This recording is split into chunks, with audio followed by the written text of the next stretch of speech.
Britain's royal palaces. Symbols of power. Royal palaces are the bricks and mortar embodiment of what it means to be royal. And prestige. To see it is to believe it. It's a veritable feast for the eyes. Packed to the rafters with incredible secrets. From royal courtships to royal births to royal marriages and scandals, the palaces have played host to all of that. In this series, we step beyond the Golden Gates. We all see inside the palace walls. You feel as if you were being let into a secret world.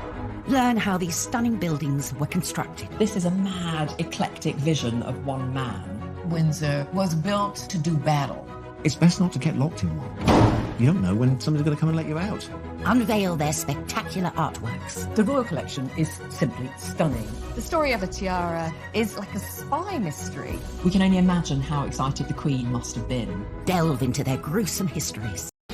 Frankly, you're going to cut the head off a king. It's got to be done in a palace. And revisit recent events that have shaped the modern royal family. I could see that his legs were trapped. Camilla was one of the most unpopular women in the country. To see those images of the castle in flames, there was an emotional impact for the nation. This is The Secrets of the Royal Palaces.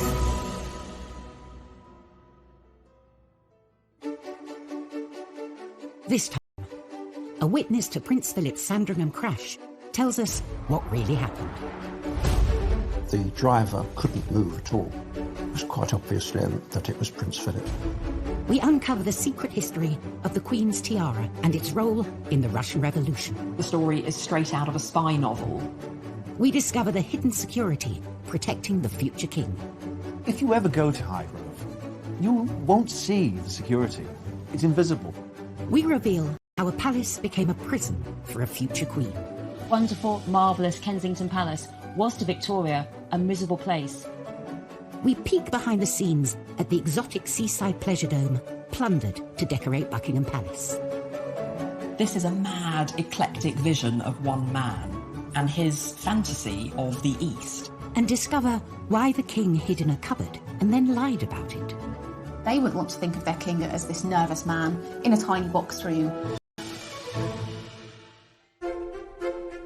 The British royal palaces are the star attraction for millions of visitors to the UK each year. Now, we all want to see inside the palace walls. It's somewhere that very, very few of us are going to get in our lifetime. Some royal palaces are frequently open to the public, but others are rarely accessible, like the Royal Sandringham Estate.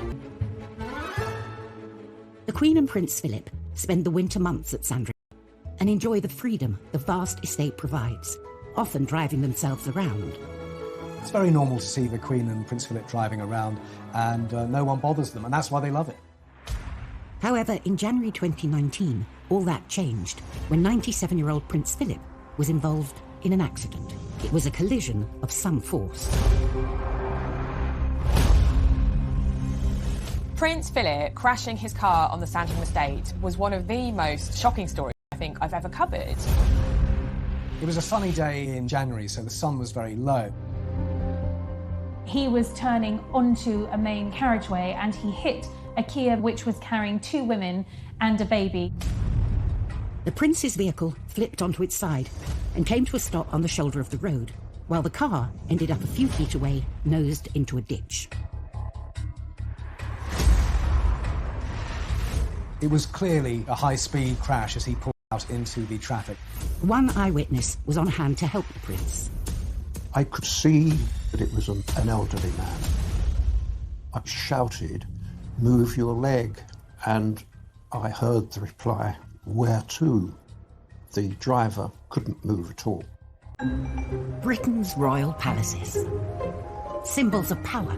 Royal palaces are the bricks and mortar embodiment of what it means to be royal. And prestige. To see it is to believe it. It's a veritable feast for the eyes. Packed to the rafters with incredible secrets. From royal courtships to royal births to royal marriages and scandals, the palaces have played host to all of that. In this series, we step beyond the Golden Gates. We all see inside the palace walls. You feel as if you were being let into a secret world. Learn how these stunning buildings were constructed. This is a mad, eclectic vision of one man. Windsor was built to do battle. It's best not to get locked in one. You don't know when somebody's going to come and let you out. Unveil their spectacular artworks. The royal collection is simply stunning. The story of the tiara is like a spy mystery. We can only imagine how excited the Queen must have been. Delve into their gruesome histories.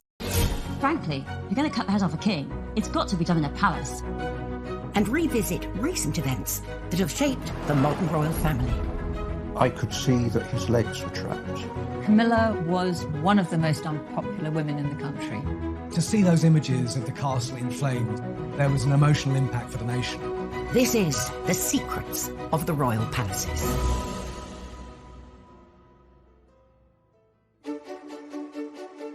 This time, a witness to Prince Philip's Sandringham crash tells us what really happened. The driver couldn't move at all. It was quite obvious then that it was Prince Philip. We uncover the secret history of the Queen's tiara and its role in the Russian Revolution. The story is straight out of a spy novel. We discover the hidden security protecting the future king. If you ever go to Highgrove, you won't see the security. It's invisible. We reveal how a palace became a prison for a future queen. Wonderful, marvellous Kensington Palace was to Victoria a miserable place. We peek behind the scenes at the exotic seaside pleasure dome, plundered to decorate Buckingham Palace. This is a mad, eclectic vision of one man and his fantasy of the East. And discover why the king hid in a cupboard and then lied about it. They wouldn't want to think of their king as this nervous man in a tiny box room. The British royal palaces are the star attraction for millions of visitors to the UK each year. Now, we all want to see inside the palace walls. It's somewhere that very, very few of us are going to get in our lifetime. Some royal palaces are frequently open to the public, but others are rarely accessible, like the Royal Sandringham Estate. The Queen and Prince Philip spend the winter months at Sandringham and enjoy the freedom the vast estate provides, often driving themselves around. It's very normal to see the Queen and Prince Philip driving around, and no one bothers them, and that's why they love it. However, in January 2019, all that changed when 97-year-old Prince Philip was involved in an accident. It was a collision of some force.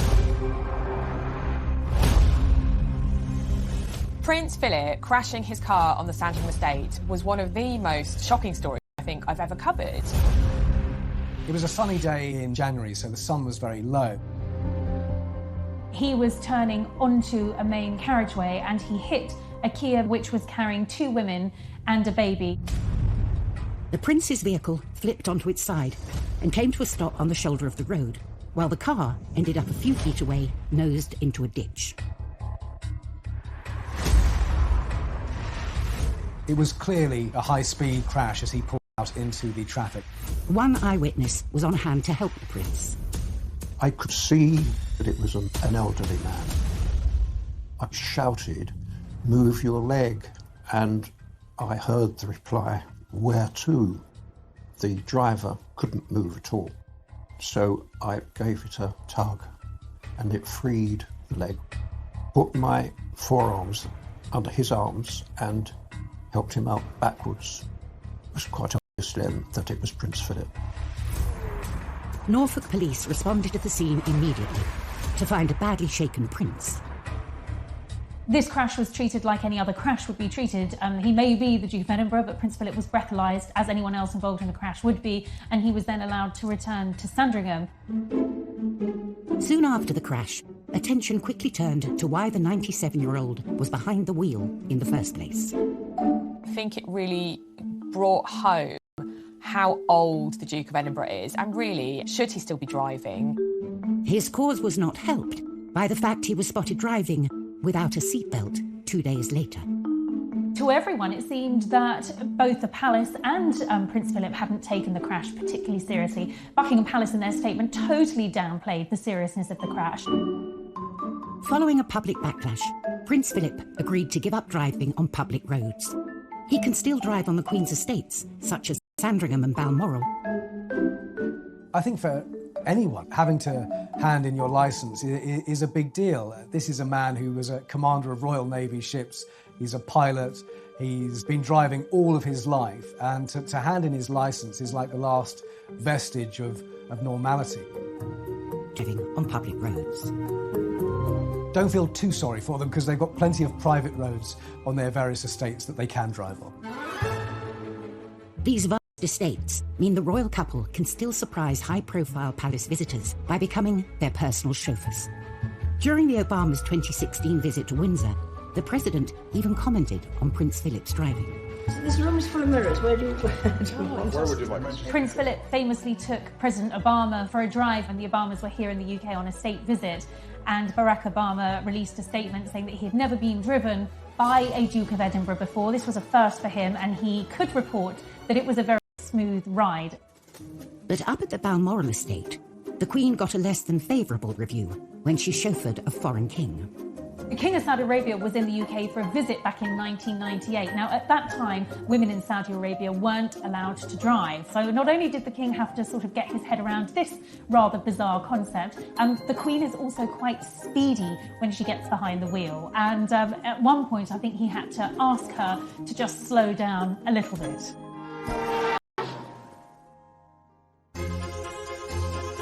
The royal family has owned Sandringham for over 150 years. Windsor Castle easily trumps that and has been housing royalty for more than 9 centuries. But not all royal palaces have such historic lineage. The newest palace in the royal portfolio was actually bought and chosen by the future king, Prince Charles. His country house, Highgrove. For Prince Charles, Highgrove is really just home. It's where you kick your shoes off, put your slippers on, get yourself a cup of tea or coffee or a beer and enjoy yourself. It is certainly his #1 home. It has a nice sort of lived-in feel. It's the place where Charles really likes to go to more than anywhere. But one thing sets Highgrove apart from other royal residences. He bought it. When Prince Charles bought Highgrove in the 1980s, I think it was a surprise to everybody. The royal family do not purchase homes, they inherit them. When Highgrove, near Tetbury, came on the market, Charles snapped it up for £865,000. For Charles, it ticked all the boxes as far as architecture, perfect location, and not enormous. 9 bedrooms, kind of manageable. Previous heirs to the throne had opted for the grandest properties on offer, like Carlton House in London and the Sandringham estate. Looks back at some of his predecessors, certainly Highgrove would not be seen to be suitable at all. For a royal mansion, Highgrove is actually quite small. Buckingham Palace has 775 rooms, and Windsor Castle has all Charles saw there was potential, and he could make it his own. The house isn't architecturally that precious. You can carve whatever kind of house you want out of it, and that's what Charles was looking for. Not a set piece, not to show off, but to make a home from. Charles renovated the main house, giving it a neoclassical facelift. Charles turned a plain box 5 windows wide by 3 stories high into something which had focus to it by putting a pediment over the middle of the main facade. So it wasn't just a plain, straight parapet. It had a triangular point over the centre. It's a lesson learned as far back as ancient Rome. And the point of that was to give you a strong architectural form on top of the centre part of a house to guide you to the door. Of course, what Charles has done is emphasise the entrance to his house that he doesn't want you to look in. Then, with double the budget he spent on the house, Charles turned his attention to his real passion, the gardens. The gardens are absolutely magnificent. He opens them up to the public a few times a year, and it's one of the hottest tickets of the summer months. The garden is a masterpiece. Charles has consulted all the leading garden designers of his day to produce something which is both contemporary and old-fashioned, and is very much an organic garden with incredible features. 12 full-time gardeners tend some 15 acres, featuring a multiplicity of different gardens. What Charles found at Highgrove was an overgrown and untended garden. But from that, he started to carve an organised, ordered landscape. An overgrown kitchen garden and 15 acres of mature trees were turned into this wonderful array of intricate rooms and spaces and fun shapes and, real energised design. Charles's new gardens created the perfect playground for young princes William and Harry. They included the sundial garden, a kitchen garden, and a 4-acre wildflower meadow, which is still flourishing today. Gardening to him, and I think the natural world and eating off the land as organically as possible, has been part of his life ever since he moved there. And the secret behind his incredible green creations? Well, it might just be His Majesty's royal compost. The Prince was particularly pleased to show me his sewage garden. So the Prince had heard about reed beds, which deal with the sewerage in an organic way. And so that's what he has now. These large but very beautiful reed beds where the bodily waste, which he uses. I think it's great. I mean, who knows? Is the royal sewage, sort of some of the best fertilizer in the world? Coming up, how and why Prince Charles turned his country palace into Fort Knox. People like Prince Charles were very much top of the IRA's hit list. And how Sandringham was secretly transformed into a radio station for a king's speech. This whole broadcast is a white-knuckle ride for the BBC's engineers. You've got telephone lines to book, you've got transmitters that need to be working. Microphones were enormous. These big metal contraptions, sometimes on wheels, with lots of cables. It's an amazing engineering feat.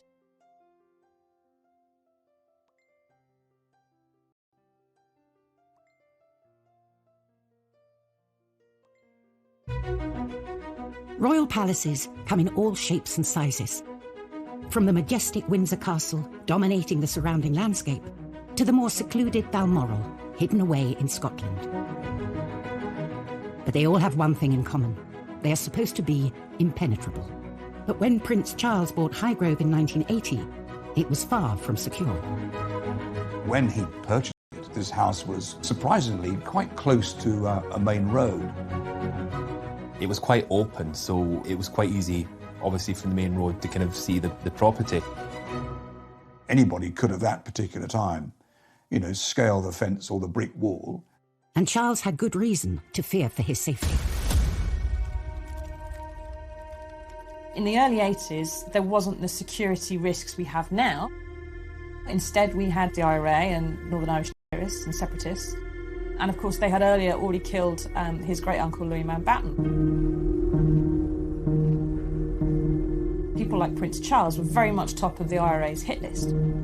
For a future king, for the heir to the throne, now to be living out in the countryside in a relatively open area, obviously these measures needed to be brought in to protect him.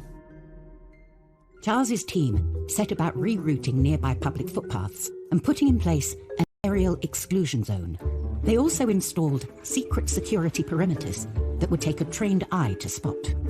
If you ever go to Highgrove to look at the garden, you won't see the security. It's invisible. There's no big fences, there's no barbed wire, there's no patrolling dogs.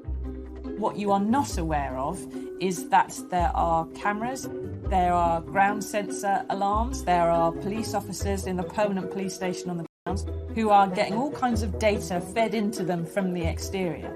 So, should the perimeters fail, the Georgian house has a secret backup plan, a very modern facility, a panic room. All royal residences have panic rooms, a place where the royals can go in case of emergency. There is one at Highgrove. It's steel walled, and once the royals are locked inside, you can't get at them at all. It tends to be a room that is safe, that you can lock yourself in with a phone and maybe some water and a sandwich until, the cavalry arrive to retrieve you, drop a rope down through a hole in the middle and escape in a helicopter. It's best not to get locked in one. You don't know when somebody's going to come and let you out. Highgrove's panic room has never been used for its intended purpose, but it was the site of an embarrassing incident involving former Tory MP Rory Stewart.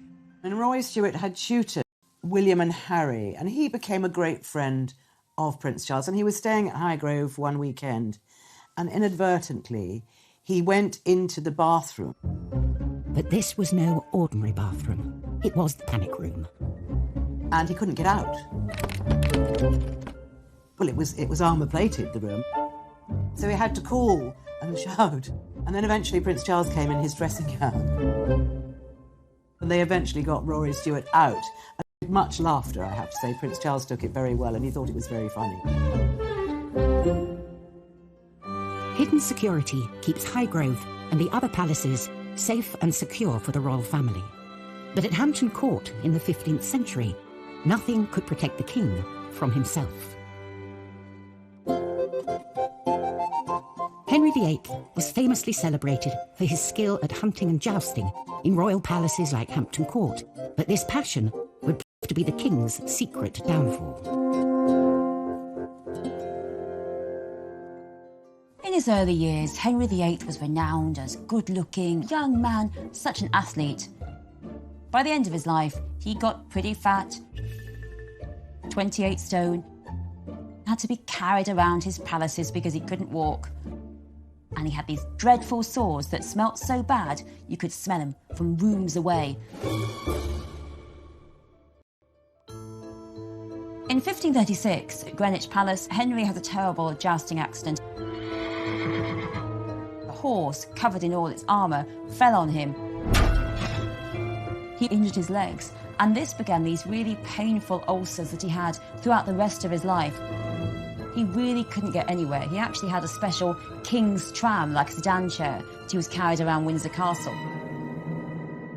By 1547, he is too ill. These wounds gave him sepsis. They lanced these awful ulcers with these massive red-hot pokers. His pain made him black in the face. In the 28th of January, 1547, those dreadful ulcers that had made the great king so sick, so in pain, and for many, so repellent, they finally brought an end to his life at Whitehall Palace.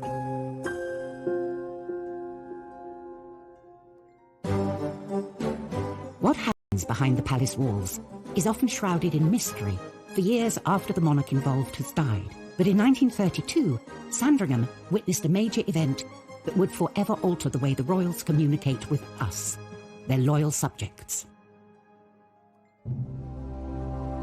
King George V was monarch during a deep economic depression for the UK and the world.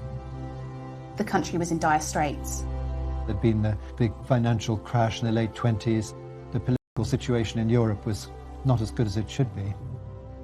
The Dominions were given more independence from Parliament at Westminster, and so the empire was just starting to turn into something looser, the Commonwealth. It was an era of rapid change. The faltering British Commonwealth desperately needed reassurance from their king that everything would be okay. George V had to be that figure to unite the people. He needed to consolidate his position in the new empire and the new Commonwealth. It is a deep pleasure to us. But the king was nervous. While his son, George VI, would famously dread public speaking thanks to a lifelong stammer, it was the groundbreaking new radio technology and its long reach that was putting this confident king off his game. His audience was vast. It was probably the largest audience anyone in the world had ever had up to that point. Prime Minister Ramsay MacDonald finally persuaded the king to give his inspiring address to the UK and the Commonwealth. The date was chosen, the 25th of December. Christmas Day was the most important day of the year for the BBC. The day centred on an extraordinary series of outside broadcasts from all across the empire and all across Britain. This hour-long technological extravaganza was to culminate in the King's address. The King always spent Christmas Day at Sandringham, so this royal home had to be transformed into a temporary radio station. This whole broadcast is a white-knuckle ride for the BBC's engineers. You've got telephone lines to book, you've got transmitters that need to be working. Microphones were enormous. These big metal contraptions, sometimes on wheels, with lots of cables. It's an amazing engineering. Or break Christmas Day broadcast live from Sandringham. And the King had a secret up his sleeve. Coming up, the first royal Christmas broadcast from a palace takes place in a cupboard. It's about that projection that you give to the public. And secret skullduggery at the palace leads to murder. Windsor Castle becomes the site of the biggest royal double cross in Tudor history, if not history itself. The world had ever had up to that point.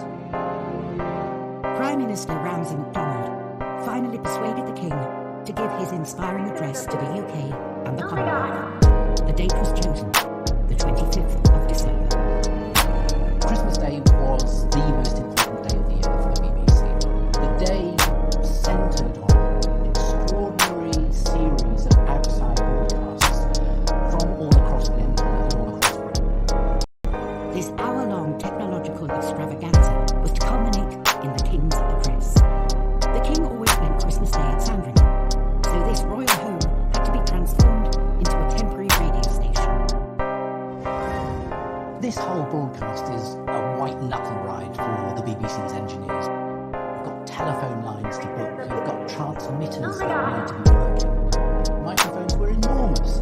These big metal contraptions, sometimes on wheels, with lots of cables. It's an amazing engineering feat. With the technology in place, the time was right for a make-or-break Christmas Day broadcast live from Sandringham. And the King had a secret up his sleeve. Coming up, the first royal Christmas broadcast from a palace takes place in a cupboard. It's about that projection that you give to the public. And secret skullduggery at the palace leads to murder. Windsor Castle becomes the site of the biggest royal double cross in Tudor history, if not history itself.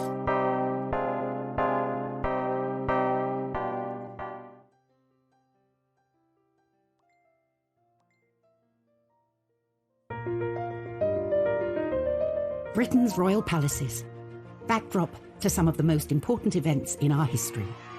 From Churchill's victorious appearance on the balcony at Buckingham Palace to Harry and Meghan's Windsor Castle wedding. So it was to Sandringham on Christmas Day 1932 that the nation turned for a radio broadcast by the King from the least likely location in the palace. A cupboard is moments away from an address to his people in the first ever royal live radio broadcast. His objective was to unify an empire that was developing into something the likes of which the world had never seen, the Commonwealth. Inside Sandringham, the King had 775 rooms to choose from. The official photograph suggests it took place in one of the many grand rooms. The photograph we have shows him in what looks like a drawing room. It's heavily decorated in that Edwardian style that Sandringham is known for. But this was staged for the camera. The King actually decided to make this important speech from one of the smallest rooms in the palace, a box room under the stairs. A fact they had to keep secret. It's about that projection that you give to the public. They wouldn't want to think of their king as this nervous man in a tiny box room at his country vault hole. They want to think of him as a stately man, a confident one. The King was due to make this historic address at 3 p.m, chosen to reach the widest audience around the world. The speech was written for him by Rudyard Kipling. Someone in the control room of Broadcasting House in London would have flicked a switch and a little light would have appeared and he would have started his speech. The King began by greeting his loyal subjects all across the empire on Christmas Day through the wonders of new radio technology. We can see this intimacy in the language George used. He speaks in the first person. He told them he was recording from his home at Sandringham. One of the things he said is, I speak now from my home and from my heart to you all, drawing attention to the fact that this is live and that this is personal. And the King signed off with the warmest seasonal greetings to all of his subjects, surrounded by their families at Christmas. And right across the empire, he blessed them all.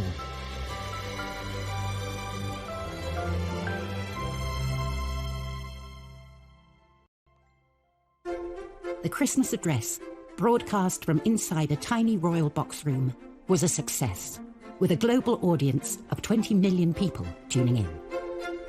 People could actually hear the king speaking in their own homes through the wireless set. This was revolutionary, and it did definitely bring the king much closer to them. It's an absolutely brilliant speech. It's well written, it's well delivered. As far as speeches go, you couldn't ask for anything more. And I don't think he'd ever delivered a speech as important in his life, and I don't think any of his ancestors had. He made history.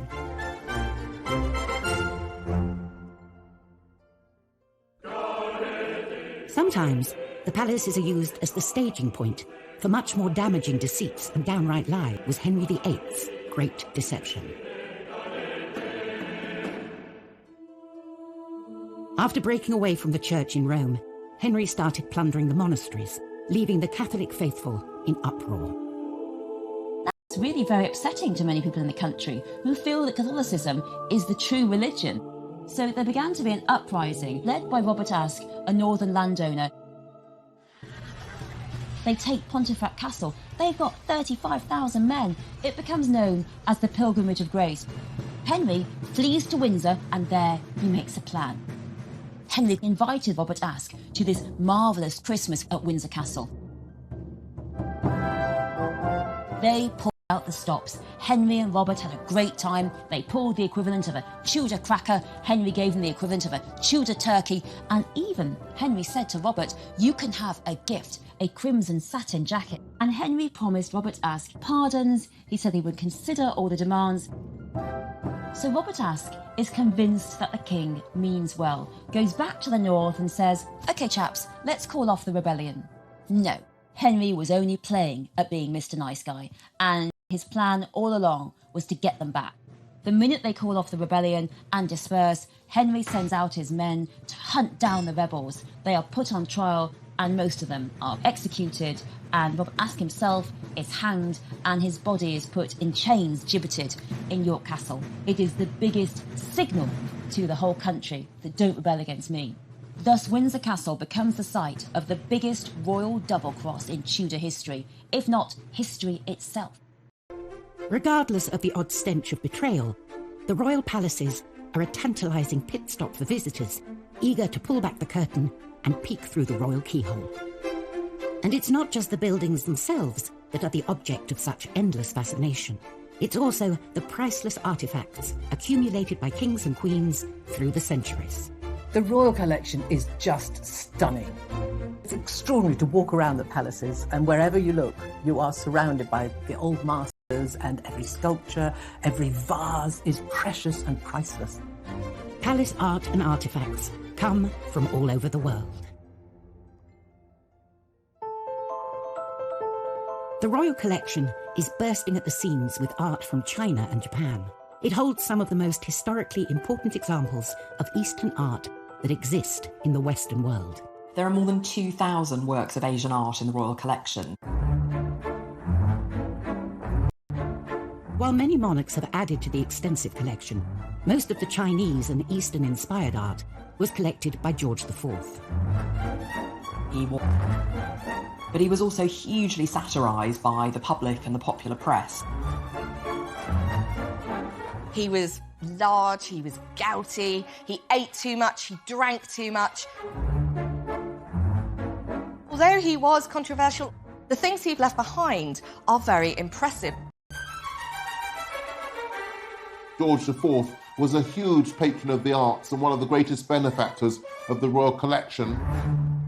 He was interested in what was going on elsewhere in the world, and he tried to draw all of that into Britain to make it a more cosmopolitan place. And his tastes are obviously approved of by today's royal family.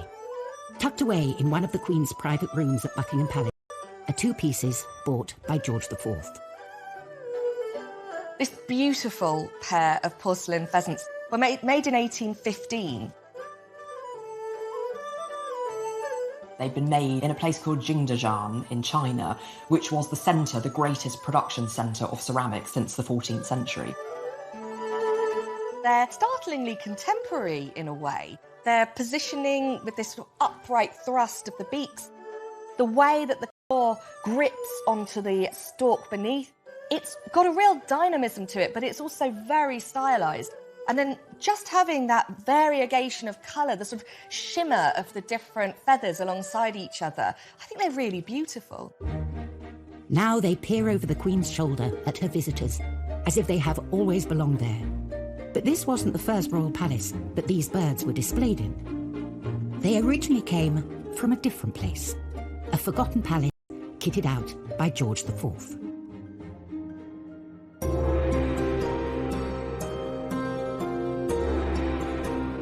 Before the pheasants moved to Buckingham Palace around 1847, we know that they originally lived in Brighton Pavilion because there's an etching made around 1820 that shows them on the mantelpiece.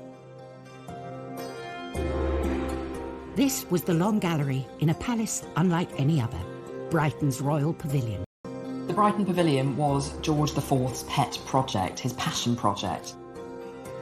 Created when he was Prince of Wales, Brighton Pavilion would be the perfect party palace. You've got Chinese and Indian motifs, you've got Regency grandeur, you've got French influence and Gothic influence. It's this total mishmash of styles.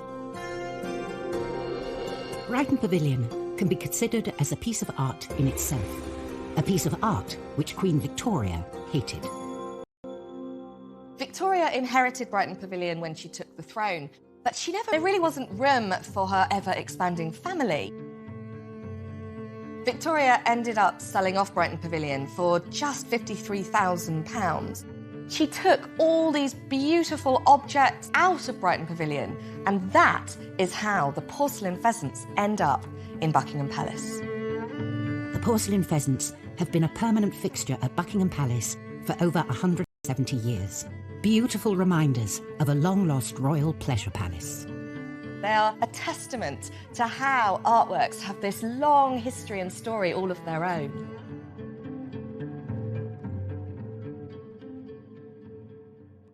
Coming up, the Queen's tiara and the untold story of its daring escape from Bolshevik Russia. The story is straight out of a spy novel. And the secret power battle between Queen Victoria and her mother. Victoria's mother, Victoire, John Conroy, clubbed together to make Victoria their creature.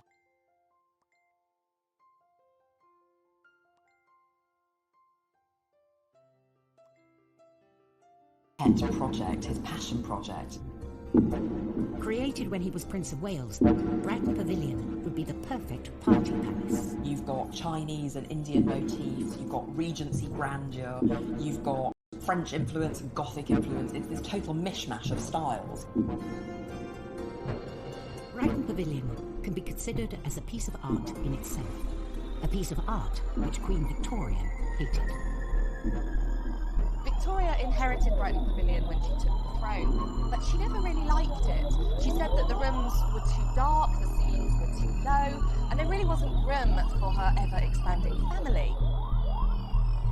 Victoria ended up selling off Brighton Pavilion for just £53,000. She took all these beautiful objects out of Brighton Pavilion, and that is how the porcelain pheasants end up in Buckingham Palace.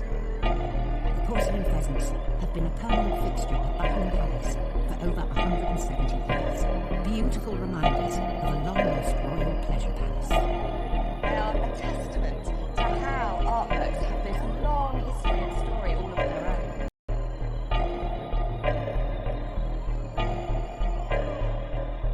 Coming up, the Queen's tiara and the untold story of its daring escape from Bolshevik Russia. The story is straight out of a spy novel. And the secret power battle between Queen Victoria and her mother.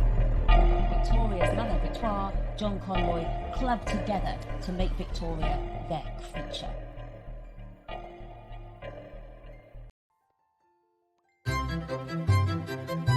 The royal palaces play host to the most glamorous events every single year. The ballrooms and gardens of Buckingham Palace are packed with dignitaries decked out in their finest, all eager for a moment with Her Majesty. It's really an opportunity for the who's who to rub shoulders, people get dressed up. I think everybody hopes to get a photo op with at least one member of the royal family. For these receptions, the Queen will often break out her most fabulous show-stopping jewels to greet her distinguished guests. When the Obamas visited in 2014, we got to see the Queen at Windsor in one of her favourite headpieces, the Vladimir tiara. It's a really elegant, timeless piece filled with diamonds. There are 15 circles connected by a wavy band that intersects them, and 15 enormous teardrop pearls hang from the loops, each of which is worth thousands of pounds. Behind its shimmering exterior lies an untold story of glamour, intrigue, and daring adventure. The story of how the tiara got into the hands of the British royals is something a bit like a spy mystery. The story began in Russia in 1874. It was made by the imperial jewellers to the Russian royal family for Maria Pavlovna, the wife of Grand Duke Vladimir, the Tsar's brother. But after the revolution of 1917, Communist Russia was no longer safe for aristocrats as wealthy and prominent as Maria Pavlovna. When the Russian royal family came tumbling down, she hid her precious jewels in a secret compartment within her home, escaping with just her day jewels. The Grand Duchess was the last Romanov to escape Russia, dying in France in 1920. Her family had lost everything, except for the jewels. Hidden in a secret alcove in her palace, the tiara was under the noses of the Bolshevik government for many years. Her son, Grand Duke Boris, persuades an art dealer friend of his to smuggle themselves into the country and get the jewels out. And then miraculously transports them 1,300 miles back across Europe, hidden in a leather Gladstone bag, all the way back to London. Queen Mary bought the tiara for £28,000. Now, that's about the equivalent of £1.25 million today, a huge amount. It can also be worn with a stunning set of green emeralds and drops that came from her own family's cache of gems. These family heirlooms, known as the Cambridge Emeralds, were amazingly won in a charity raffle in Germany by Queen Mary's mother, Augusta, a German princess and the first Duchess of Cambridge. In 1953, the newly crowned Queen Elizabeth inherited the tiara directly from her grandmother, and it has been a royal favourite during her reign. The Queen wears it all those different ways, and each time it feels like a fresh new piece. There is a Vladimir tiara to suit every occasion. She opted for green with the Cambridge Emeralds when she hosted the Irish Taoiseach at Buckingham Palace in 2014. With a value in excess of £10 million, it's secured in a secret vault the size of an ice rink, 40 feet below Buckingham Palace.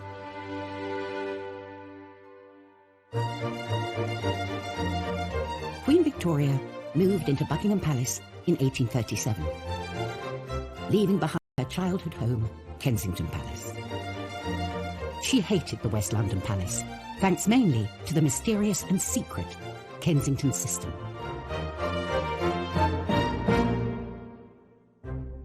So Victoria's father died when she was very young, and Victoria's mother, a German widow, becomes very reliant on this chap called John Conroy, who really is the baddie of the piece.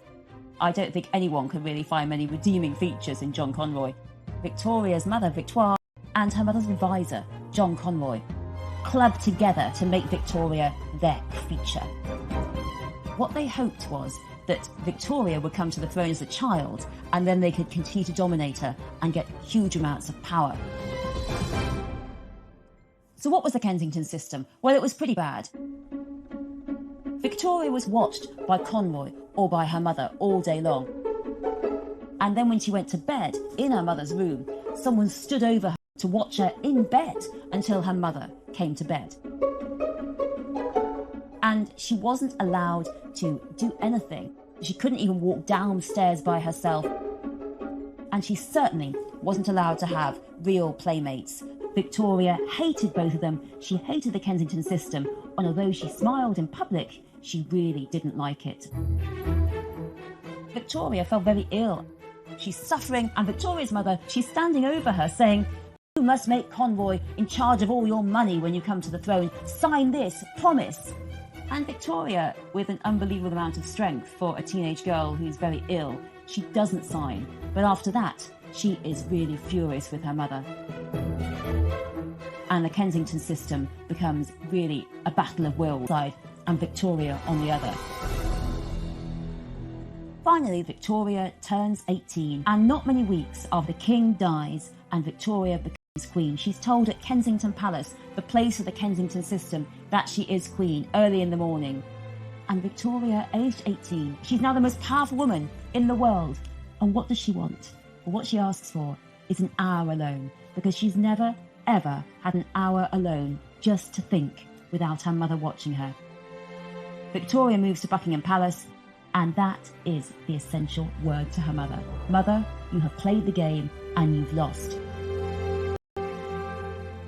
This wonderful, marvellous Kensington Palace was to Victoria a miserable place, and it was unsurprising that she really never went back there.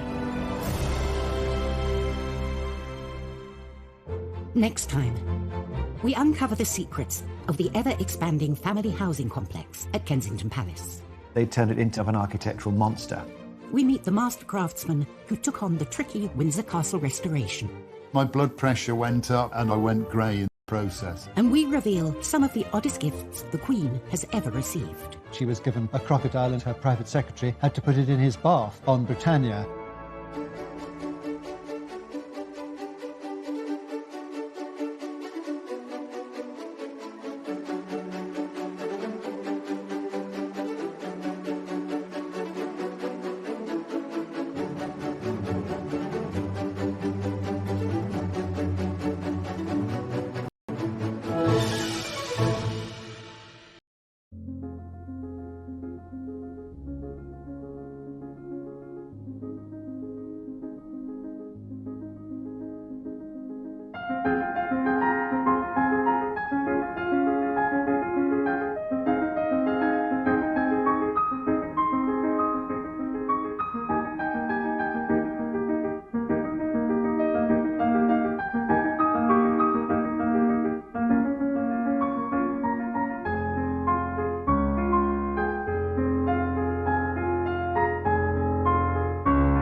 in an accident. It was a collision of some force. Prince Philip crashing his car on the Sandringham estate was one of the most shocking stories I think I've ever covered. It was a sunny day in January, so the sun was very low. He was turning onto a main carriageway and he hit a Kia which was carrying 2 women and a baby. The Prince's vehicle flipped onto its side and came to a stop on the shoulder of the road, while the car ended up a few feet away, nosed into a ditch. It was clearly a high-speed crash as he pulled out into the traffic. One eyewitness was on hand to help the Prince. I could see that it was an elderly man. I shouted, "Move your leg," and I heard the reply, "Where to?" The driver couldn't move at all.